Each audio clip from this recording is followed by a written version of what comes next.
Strap in because this is the post you've been waiting for. Question 1.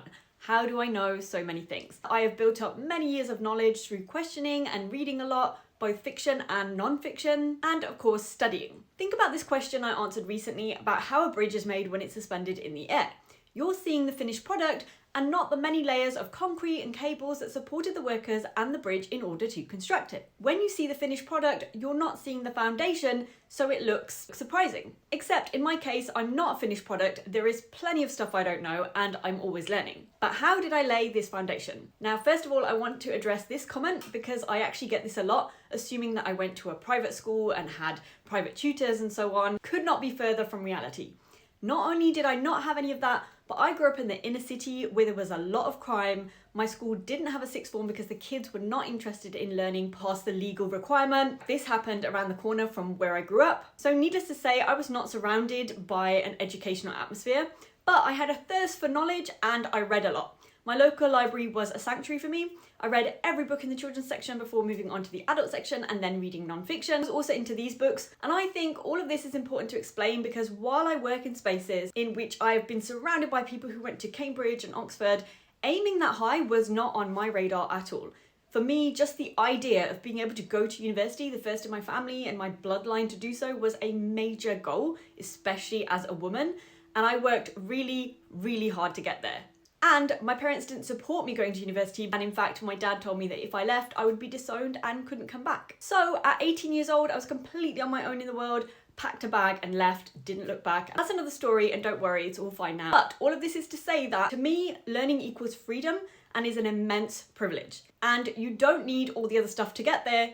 I'm sure it helps to have money and family support and contacts at posh unis, but you don't need any of that to become truly knowledgeable. So question number 2, what did I study? I excelled pretty much at everything I studied. I did well in all of my exams, so it was really hard to pick one avenue. And I went to a much better school on the other side of Birmingham to do my A-levels, which for the non-Brit you do from 16 to 18, and they're needed in order to study certain subjects at university. So at the sixth form, for the first time, I was surrounded by people who enjoyed and valued learning. I studied a mix of science and humanities, which were physics, biology, sociology, and English. Now, these subjects gave me a lot of foundational understanding of many important topics. For example, A-level biology taught me about how living organisms work, cells, DNA, human body systems, plants, ecosystems, genetics, evolution, biotechnology, and so on. In sociology, I learned about how society and people work, including social structures, culture, institutions, education, family, crime, social inequality, gender, ethnicity, media, research methods, and also how to analyze evidence and evaluate arguments. Studying physics taught me how to understand the fundamental laws of the universe, including motion, forces, energy, electricity, waves, particles, and space.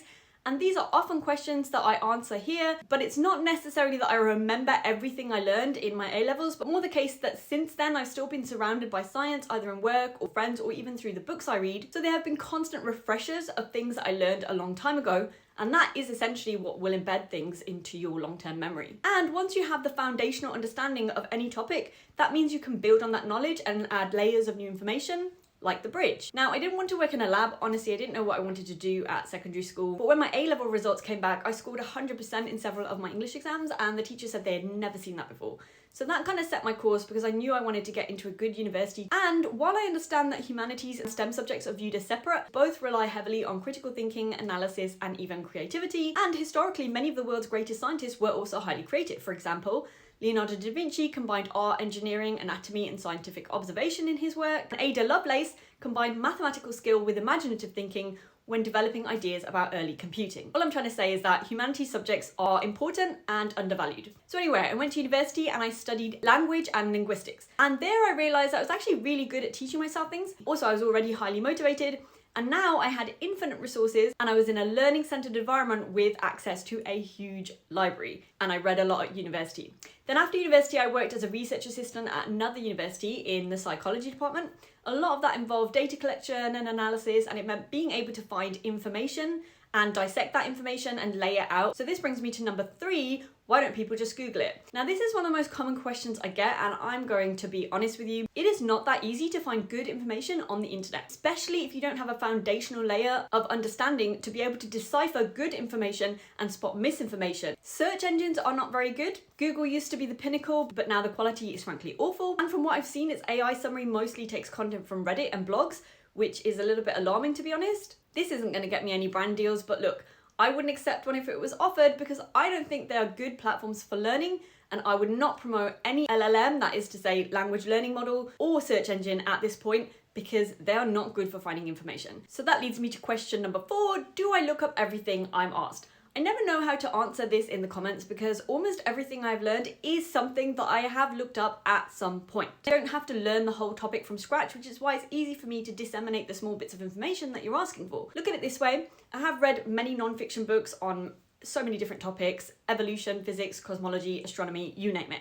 So often when you ask something on these topics, I'm giving you a 30-second answer, which is less than 1 page of an entire book or a simplified summary of that book. That brings me finally to question number 5. How do I research things? When I do need to find information, it's usually looking for an image to illustrate what I'm saying rather than the actual information, but I don't use AI or search engines. Instead, I go directly to the source, which is the equivalent of going to the right book to find the right information. This is why it's tricky to answer when you ask me in the comments where I go to find information, because the answer varies completely depending on the subject matter. For example, if it's a space-related query, I usually check NASA or ESA.